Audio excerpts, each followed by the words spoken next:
किसान आंदोलन में लगातार किसान किसी कानून को रद्द करवाने के लिए अलग अलग बॉर्डर पर रुके हुए हैं और लगातार ठंड का कहर भी जारी है। जहां देर रात से कुंडली बॉर्डर पर रुक रुक कर होने वाली बारिश के बाद मौसम में काफी ठंड बढ़ गई है और देर रात गोहाना के गांव गंगाना निवासी कुलबीर की कड़ाके की ठंड के चलते आकस्मिक मौत हो गई है। परिजनों की माने तो सुबह कुलबीर के साथियों ने जब उसे जगाने का प्रयास किया तो वह नहीं उठा। जानकारी के मुताबिक कुलबीर की मौत देर रात ठंड के चलते हुई। सूचना मिलते ही गांव के परिजन समेत तमाम लोग सोनीपत के सिविल हॉस्पिटल में पहुंचे, जहां कुंडली बॉर्डर से कुलबीर के शव को सोनीपत के हॉस्पिटल में पोस्टमार्टम के लिए लाया गया था। आंदोलन में ठंड से मरने वालों की संख्या लगातार बढ़ती ही जा रही है। मौत का यह आंकड़ा हर दिन बढ़ता जा रहा है। वहीं पुलिस ने शव का पोस्टमार्टम करवाकर परिजनों को सौंप दिया। वहीं जानकारी के मुताबिक मृतक कुलबीर करीबन 45 वर्ष का बताया जा रहा है। वहीं जानकारी के मुताबिक मृतक कुलबीर करीबन 45 वर्ष का बताया जा रहा है और खेती बाड़ी का काम करता था। कई दिनों से आंदोलन में गया हुआ था। मृतक कुलबीर शादीशुदा व्यक्ति था और उसके 2 बच्चे और पत्नी पीछे रह गए हैं। वहीं दूसरी तरफ पंजाब के गांव लिड्रान जिला संगरूर के रहने वाले शमशेर भी आंदोलन में धरने पर सोए हुए थे। सुबह साथियों ने जब जगाने का प्रयास किया तो शमशेर सिंह उठ नहीं पाए। सहयोगियों की माने तो 5 दिन पहले पंजाब से चलकर शमशेर सिंह आंदोलन में पहुंचा था और मृतक शमशेर करीब 45 वर्ष के आसपास बताया जा रहा है। जानकारी के मुताबिक शमशेर सिंह की मौत भी सर्दी के चलते हुई है। वहीं एक अन्य किसान सोनीपत के एक निजी हॉस्पिटल में ठंड के चलते अटैक आने से इलाज चल रहा है। फिलहाल पुलिस ने दोनों शवों को कब्जे में लेकर सोनीपत के सिविल हॉस्पिटल में पोस्टमार्टम करवा परिजनों को सौंप दिया है। जानकारी के मुताबिक पुलिस का कहना है, पुलिस को सूचना मिली थी कि सूचना के अनुसार मौके पर पहुंचकर शव को कब्जों में लेकर सोनीपत के सिविल हॉस्पिटल में शव का पोस्टमार्टम करवाकर परिजनों को सौंप दिया है। हालांकि ठंड के कारण मौत बताई जा रही है, लेकिन वही कारण पोस्टमार्टम की रिपोर्ट के बाद ही पता लग पाएगा। वहीं पुलिस ने पंजाब से आने वाले शमशेर सिंह के बारे में भी जानकारी देते हुए कहा कि शमशेर सिंह की भी ठंड के चलते मौत हुई है। मुझे किसान यूनियन में गया हुआ था आंदोलन में और वहाँ पर कई दिन से वही रहता था। कई बार आ जाता था, कई बार चला जाता था। अब वही था 5-7 दिन से।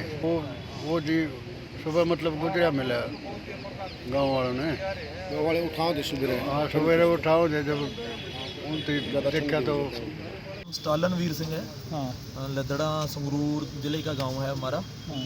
हम पहले दिन पे इस धरने पे इस आंदोलन में जा रहे हैं। हमारे गांव में ये भी किसान तकरीबन 4 दिन से यहाँ सेवा कर रहा था। तो सवेरे कुछ प्रॉब्लम हुई, दवाई लेने आया तो बस अटैक आ गया ठंड की वजह से, क्योंकि रात ठंड भी वधी हुई है रात की। छेती तो छेती जिहड़ा हैगा वो फैसला लवे, क्योंकि रोज़ जिहड़ियां कीमती जाना जा रही ने, इहदा जिम्मेवार सिर्फ तो सिर्फ सरकार आ गई ना। ये सरकारी कतल ने कि ये पंजाब सरकार आ गई, ये चाहे हरियाणा सरकार आ, ते नाल ही ये जिहड़ी मोदी सरकार आ, ये जिम्मेवार सीधे तौर पर असीं उहनूं ठहराउने आ। मेरा नाम करम सिंह है। मैं जिले का स्कूल का काम करता हूँ। देख रहे हैं कि भारतीय किसान एकता दिखाने वालों तो हमें जो साथी साडा विछड़िया है, हम बड़े दुख से हृदय कहने सरकार की जिम्मेवारी बनती है। ये सारा कातल सरकार के मोदी सरकार के गल पाउण जाते, सेंटर सरकार के। सेंटर सरकार की कोई उत्ते व्यवस्था नहीं। जो हरियाणा सरकार की हद से बैठे उत्ते कोई भी प्रबंध नहीं। तो बाथरूम, लैटरिंग ते लाइटां कोई प्रबंध नहीं। कोई साढ़े ते खाने पीने का आंदोलन अभी हम 4 दिन से आए थे, कोई पीड़ काम थी किसी के। इसको ठंड की वजह गुजरे है। ठंड बहुत है ना, बारिश पै रही है, कल की भी बारिश थी। देखो, मैं बलदेव सिंह सिरसा, जो कि हमारे 32 किसान जथेबंदी पंजाब से आए हैं, उनमें से एक हूँ और किसान मजदूर महासंघ का भी कोर कमेटी मेंबर हूँ। और जो केंद्र सरकार के तरफ से जो कृषि विरोधी कानून बने हैं उनको रद्द कराने के लिए और MSP पूरे भारत में कानून के तहत लागू कराने के लिए जो हमारा संघर्ष ये चल रहा है, और आज 40 रोज़ हो गए और हमारे 50 से ऊपर लोग जो हैं हमारे वो उनकी मौत हो चुकी है। और हम ये समझते हैं कि जो 3-4 लोग हमारे सुसाइड कर गए, जैसे बाबा राम सिंह जी सिंगड़े वाले, एक उसके बाद वकील कर गया, कल एक कश्मीर सिंह कर गया, एक आदमी और कर गया, और कल हमारी 4 किसानों की मौत हुई है। और आज 2 सुबह सूरज निकलते ही 2 की मौत फिर हो चुकी है। हम ये समझते हैं कि इसका जो मौत के जो कारण है, इसका जो दोषी है, मुख्य दोषी जो है वो केंद्र सरकार है। और आज इसी बात को लेकर हमने मीटिंग जो है बुला लिया। हमारी जो पंजाब की 32 किसान जथेबंदी हैं उनकी आज 2 बजे मीटिंग हमने बुला ली है। हम ये देख रहे हैं कि जो ये किसान हमारे इतने रोज मतलब कि हर रोज़ कभी 2 कभी 4 कभी कोई दिन खाली नहीं जा रहा, तो सरकार जी है हमारी बात सुनने के लिए तैयार नहीं है। हम इसके भी चर्चा करेंगे क्योंकि हमारे जो किसान हैं उनका हमारे ऊपर दबाव बढ़ रहा है कि आप यहाँ पर बैठे हो, कितनी देर बैठे रहोगे। कि जो कल की बैठक है वो तो सरकार के हाथ में है ना, लेकिन हम नहीं, मैं तो ये समझता हूँ कि सरकार अभी किसानों प्रति चिंतित नहीं है। ये किसानों प्रति चिंतित होती तो फिर ये जो नया साल था ना, इस नए साल का भी तोहफा किसानों को दे सकती थी। लेकिन किसान जो सरकार, केंद्र सरकार है, ये अड़ियल वर्तीरा लेके चल रही है। ये किसानों के साथ कोई सहानुभूति नहीं रखती।